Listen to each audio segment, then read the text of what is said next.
with the 6.0, and this will probably go for any of the GM products with the 6.0 engine in it, and you're having throttle body issues, you're getting a throttle body code, and you've already replaced your throttle body and you replaced your throttle positioning sensor as far as your foot pedal positioning, and it doesn't fix your problem and you have persisting problems and you're thinking you got a bad part, that might not always be the case. First, you need to relearn your throttle body.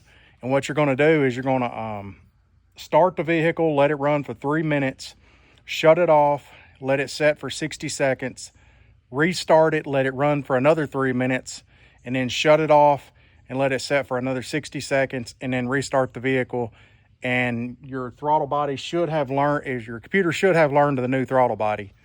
That's one thing you're going to have to do. And another, if that does not fix your issue and you're still having problems intermitting throttle body positioning or throttle body codes, like your throttle body's bad, one thing you need to do before you start tracing down other stuff, do this first.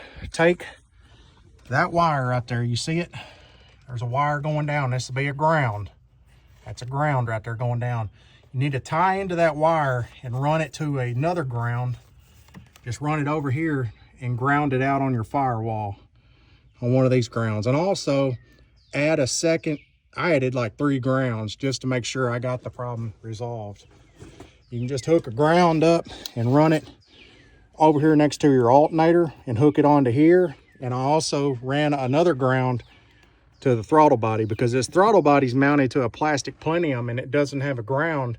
So if your ground starts getting faulty back there, you're going to have an intermitting issue with your throttle body and throttle basically losing communications, and it'll throw it into a limp mode. So just make sure you check that and try to put those grounds on it first to see if that resolves your issue. It resolved mine, I think.